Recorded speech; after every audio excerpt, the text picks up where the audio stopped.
سامي باروخ رجل أعمال إسرائيلي تحول من مواطن محب لبلده لعدو ينتقم من بلده أشد الانتقام بسبب إن الحكومة الصهيونية منعت البنوك إنهم يمونوه بالفلوس لأنه كان سياسي وبيعترض على بعض المواقف الصهيونية.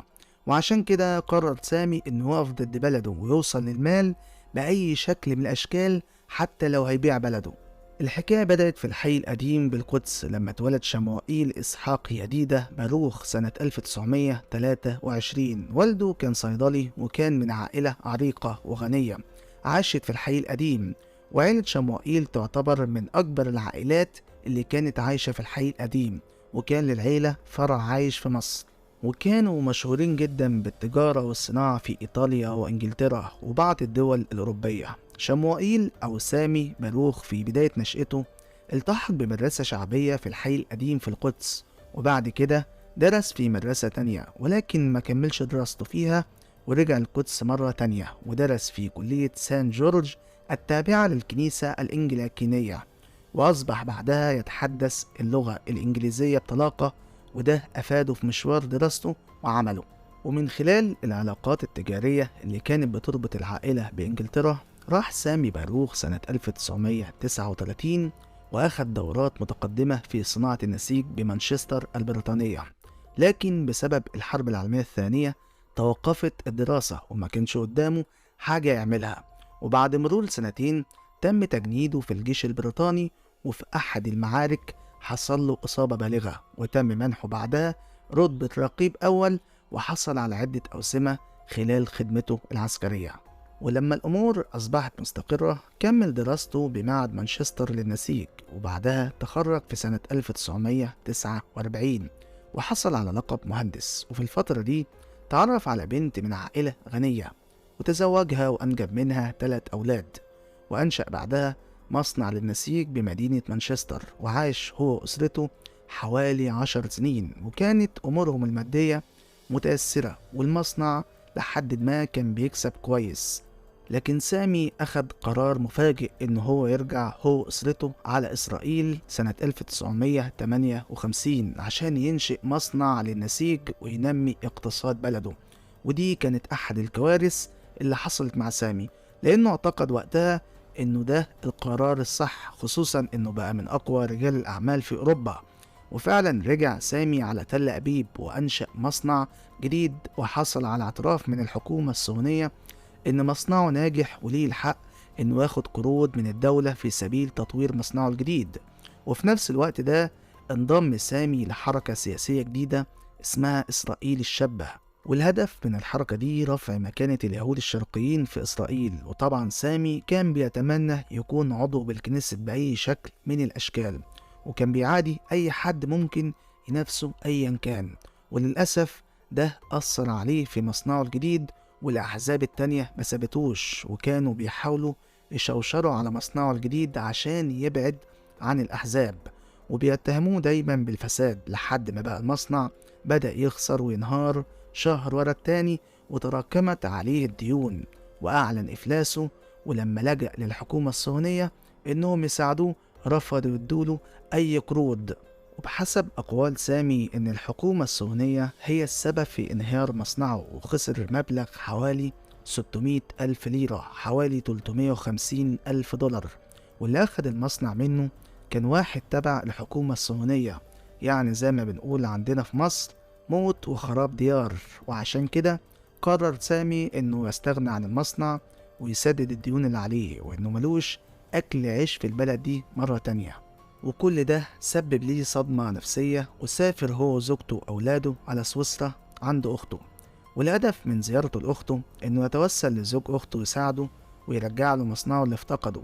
وفي البداية زوج أخته كان مرحب بيه جدا وموافق يتعاون معاه، ولكن يمر يوم والتاني وزوج أخته اتغير 180 درجة وقال له: اسمع يا سامي، الموضوع ده تنساه أو تشيله من دماغك، ورأفة بحالتك وعشان أولادك هشغلك عندي موظف في شركتي، موافق ولا لأ؟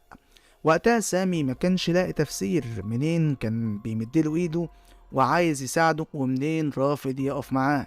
وطبعا زوجة سامي ما استحملتش الأزمات المالية اللي هو فيها وسابت الجمل بما حمل وتركت الأولاد وراحت لأهلها في الدنمارك. وعشان الأولاد سنهم صغير، سامي أخدهم ورجع بيهم على القدس وسابهم في بيت أبوه. والغريبة إن سامي كل ما يتكلم حد في تل أبيب، سواء بقى من المسؤولين أو أصحاب القدامى أو حتى عيلته، إنهم يساعدوه يرجعوا له مصنعه اللي افتقده، الكل كان بيرفض يتكلم في الموضوع ده أصلا. وكل ده طبعا زاد الطين بلة وسبب له غضب شديد من ناحية أهله وزوجته والحكومة الصهيونية اللي ما ساعدتوش ووقفت جنبه في أزمته، بل وقفت ضده كمان. وعشان كده قرر سامي إنه لازم يدبر بنفسه فلوس اللي هترجعه من تاني رجل أعمال في بلده إسرائيل، ومهما كانت الوسيلة، والوسيلة دي إنه هيكون جاسوس. طبعا سامي كان عارف كويس جدا إن مصر عدوها الأول إسرائيل، فلو راح عرض على المخابرات العامة المصرية إنه يشتغل لحسابهم، أكيد هيوافقوا بيه. ومن هنا سافر سامي مرة تانية على سويسرا في شهر أكتوبر سنة 1963، وقرر إنه يروح السفارة المصرية عشان يقابل السفير. ولما دخل السفارة عرض عليهم الأمر وقال لهم بمنتهى الصراحة: أنا مواطن إسرائيلي وعايز أتعاون مع المخابرات العامة المصرية.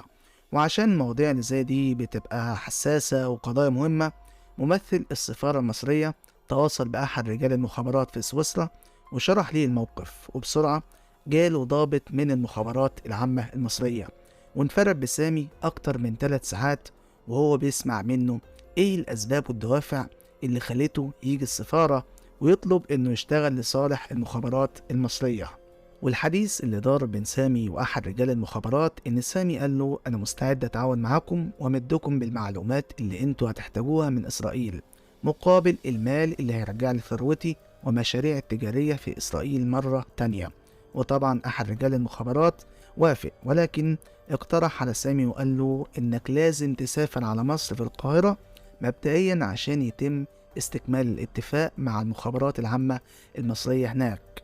وسامي ما كانش عنده أي اعتراض إنه يسافر على مصر، وفعلا تم حجز تذكرة سفر باسم سامي وعملوا ليه جواز سفر مصري عشان لما ينزل مصر يبقى نازل باسم مصري مش إسرائيلي. وركب سامي طيارة الخطوط الجوية المصرية ووصل القاهرة، وكان في انتظاره 2 من رجال المخابرات وأنهوا إجراءاته في أسرع وقت وأخدوه على بيت خاص عشان يحققوا معاه. ولكن أنا عايز حضرتك تسمع الرواية الإسرائيلية بتقول إيه.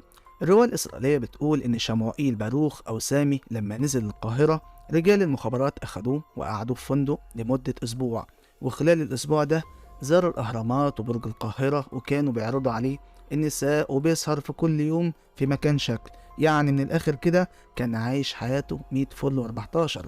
وده طبعا من رابع المستحيل إن رجال المخابرات العامة المصرية يكونوا بالسذاجة دي. يعني واحد راح لهم بمحض إرادته وبيقول لهم: أنا عايز أشتغل معاكم. المفروض يعني رجال المخابرات يقولوا ليه: أهلا وسهلا بيك يا باشمهندس سامي، بس قبل ما تشتغل معانا احنا لازم نبسطك ونحقق لك كل أحلامك. كأنه راح يقدم مثلا في شركة ملابس أو شركة مأكولات وبيعرض عليهم إن هو يشتغل معاهم. وده كلام فارغ ومش منطقي. والحقيقة ان رجال المخابرات فضلوا يحققوا مع سامي لمدة اسبوع لحد ما عصروه وعرفوا منه تاريخه كله وايه الاسباب والدوافع اللي جعلت مصنعه ينهار ويتوقف. ومش كده وبس، ده كمان رجال المخابرات وصلوا لتقرير عن حالة المصنع بتاعه في السنوات الماضية. يعني عرفوا كل سنة المصنع ده كان بيكسب ولا بيخسر، من بداية نشأته في مدينة مانشستر لنهايته في تل أبيب. ولحد ما رجال المخابرات عرفوا وتأكدوا إن سامي لا ينتمي لأي جهة استخباراتية، وفعلا إن سامي عايز يشتغل لصالح المخابرات العامة المصرية بكل إخلاص. ومن هنا تم تدريبه على كتابة الحبر السري والهروب من المراقبة وإزاي هيبعت لهم على عنوانهم في أوروبا. وسافر سامي من مصر على سويسرا لمدة 2 شهر عشان محدش يشك فيه، وبعد كده رجع على بلده إسرائيل. والخطة اللي كانت مرسومة لسامي إن رجال المخابرات هيأسسوا صندوق مالي بأوروبا هيقوم باستثمار مصنعه الجديد، وعن طريق الصندوق ده هيشتري كل الماكينات والمعدات اللازمة، وطبعا هيحتاج لفنيين واستشاريين لتركيب الماكينات الجديدة بمصنعه.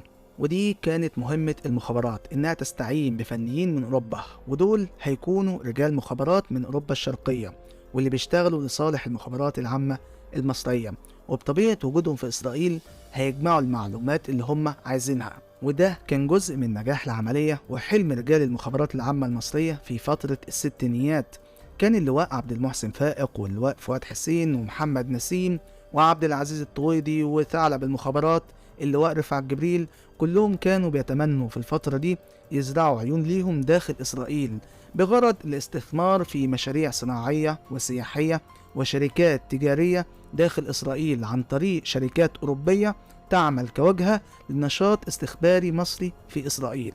وفعلا رجال المخابرات قدروا ينجحوا في النقطة دي ويخترقوا المجتمع الإسرائيلي في كافة مجالاته، والجدير بالذكر إنهم زرعوا رأفت الهجان وأشرف فؤاد الطحان وعابد كرمان وأبطال كتيرة من مصر، منهم المعلن عنهم ومنهم اللي محدش يعرف عنهم حاجة لحد وقتنا هذا. وعايز أقول لحضرتك إن المجتمع الإسرائيلي وقتها كان عامل زي الكتاب المفتوح أمام المخابرات المصرية، وكانوا بيعرفوا دبة النملة داخل إسرائيل وكل نفس كانوا بيتنفسوه. ونرجع تاني لسامي لما بدأ ينفذ مهمته في تل أبيب ويجمع معلومات عن الحالة الاقتصادية والسياسية والعسكرية في إسرائيل. وبسبب علاقاته المتشعبة في إسرائيل وصل سامي لمعلومات غاية في الخطورة، وعشان الأمور تبان إنها طبيعية كان سامي بيكتب المعلومة بالحبر السري وبعدها يخفيها داخل غلاف كتب ويبعتها مع أصدقائه اللي بيسافروا على إنها هدايا لقرايبه اللي عايشين برا.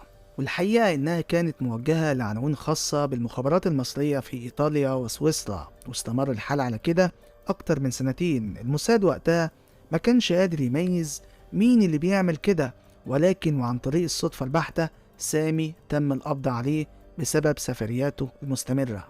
في مرة من المرات سامي كان نازل من طيارة مصرية في مطار روما وشافته بنت إسرائيلية كانت تعرفه كويس جدا. البنت دي لما شافت سامي استغربت جدا وقالت هو ده شموئيل باروخ ولا أنا اتهيألي؟ وبعدين إيه اللي يخليه يركب طيارة مصرية؟ وكان بيعمل إيه أصلا في مصر؟ رغم إنه عارف كويس جدا اللي هو بيعمله ده غلط، بس أكيد شموئيل وراه سر كبير. وعلى أي حال أنا لازم أبلغ الشرطة فورا وهم يعرفوا حقيقته. طب ليه البنت شكت في سامي؟ وإيه السبب اللي يخليها تبلغ عن واحد بمجرد إنها شافته نازل من طيارة مصرية؟ لأن بعد العدوان الثلاثي على مصر سنة 1956 كان الوضع السياسي بين مصر وإسرائيل سيء جدا، فده كان طبيعي إنها تشك فيه.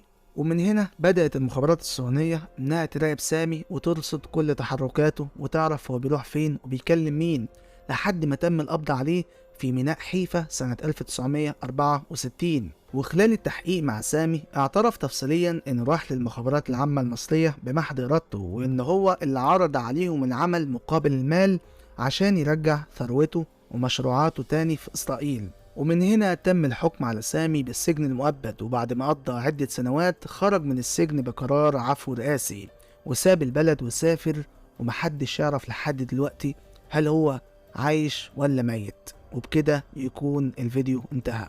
سلام عليكم.